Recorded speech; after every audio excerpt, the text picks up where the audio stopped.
Andy. Hello. So tell us about Enslaved Odyssey to the West. What's the basic premise of the game? The basic premise is it's set 150 years in the future, a post-apocalyptic world, and this young girl called Trip is basically trying to get back to her community where she was brought up. And there's a slave ship that's harvesting people to work for this sort of character that nobody gets to meet till later on.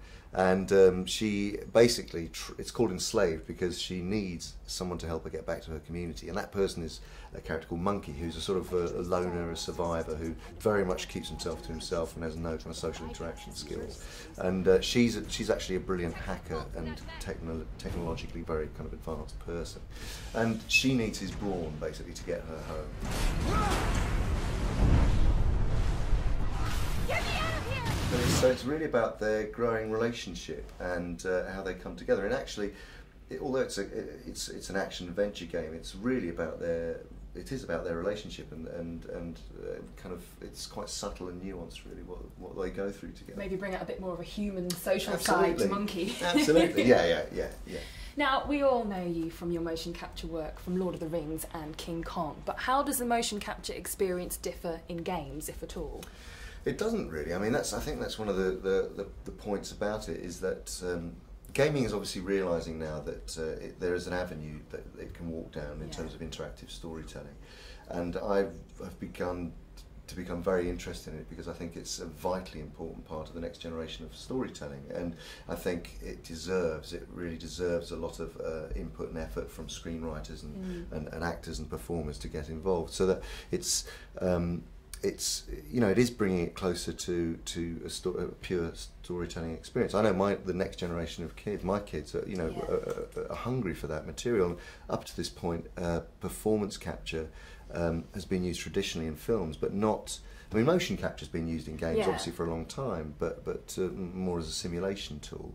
But this is actually about creating chemistry between performers and actors. A bit more realism and a bit more narrative to get sucked into, rather than just getting character from point A to point B. You can really get lost in it. And this has been a big leap, I think, this game, because we had a fantastic writer on board, Alex Garland, who obviously wrote the theme. He's a big gamer, but he also understands the necessity to not just as normally in games, obviously the cutscenes are sort of looked after and they're worked on, and then there's a big dropout really while the gameplay goes on in terms of the story moving forward. And he absolutely understood the whole notion of keeping the writing going through the gameplay so that it always feels buoyant.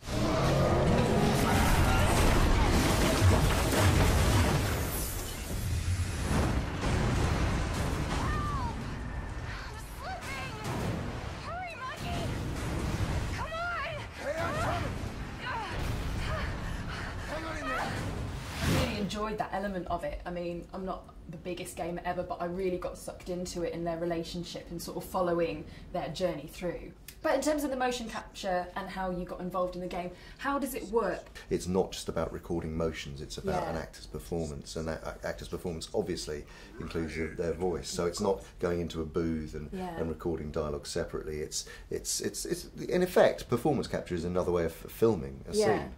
We rehearsed. I was co-directing with Tony Manteniades, who is the founder of Ninja Theory and whose idea the game was.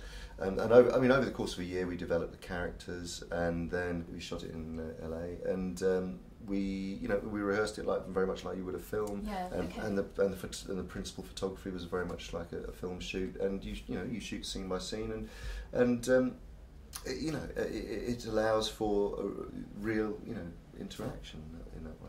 So you mentioned that you co-directed. At what point did you get involved with that? Was it very much at the beginning in developing the characters rather than just getting involved for the performance capture element? Yeah, absolutely. I've worked previously on a game with Ninja Theory, who the company made this game, on a game called Heavenly Sword, and I was brought on as dramatic director. I mean, they are very kind of canny, really. They isolated the idea that we want to get emotionally engaging performances into our games, and so they asked me to come on board to work at the script level on devising and kind of kind of supporting all the conceptual artwork that was amazing, and sort of basic story design on Heavenly Sword this was, and actually start to ask character questions about you know, so that it, because none of the kind of the look of it will really mean anything unless it's emotionally engaging as in a film.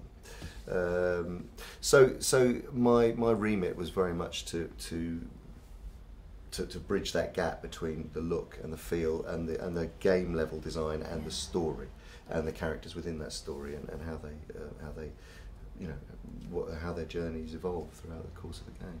Now, because of your previous relationship with Ninja Theory, having worked on Heavenly Sword, was it easier for them to convince you to come on this project? Is it something, are you familiar with the Journey to the West story and you have some sort of interest in it originally to get involved? There was no convincing needed to be done, really. I love working with those guys, and we've developed a relationship, a very strong working relationship, and we have fun along the way, and they're a great team and you know, are really up for it, and so it was. Tamim and I worked as co-directors on this, and we, you know, we have a great shorthand, and I trust his taste and he trusts mine, and that's really important because it's a very, very intense experience. And yeah, I mean, because I was playing Monkey in this as well, which was, so I was on the set a lot of the time. We'd block the scenes together and talk about it with the actress Lindsay who was playing Trip, and indeed Richard Ridings who was playing Pigsy later on. And we'd block the scenes together, and then we'd perform the scenes until we felt that they were starting to work, and then, you know, me and Tamim would sit back and watch on the monitors, watch performance, and then if we were happy with the performances, we'd move on. And it's a very, it was a very uncomplicated and efficient way of working, actually. What was the process in doing the performance capture for games? Because obviously film lengths vary as well. Is it the same with games, or is it a lot less or longer period? No, it's about, I mean, it's pretty much the same. I mean, almost immediately after shooting Enslaved, I then went on to Tintin. So it was, you know, I mean, pretty much exactly the same process. Obviously, the largest, you know, people approach it in different ways. There are different ways of approaching it. You can either concentrate just on performance and then build all the camera moves and the camera angles after the fact, which is what we did for the time, really. But also, when you do concentrate just on performance, you're not thinking about, well, I need a wide shot here and a close up here, and you know you can do that afterwards using the virtual camera. But some directors prefer to actually choose the shots as they're going along, and so you're working more in a conventional film. So. Okay, so definitely not the end of the road for you in games here. No, absolutely. Only the beginning, the very, very tip of it. And now I have my own performance capture studio here in London called the Imaginarium, which is absolutely geared towards storytelling in games, and something that I'm very interested in, and will continue to do so. Well, fabulous! Can't wait for the next one. Thank you very much. Thank you.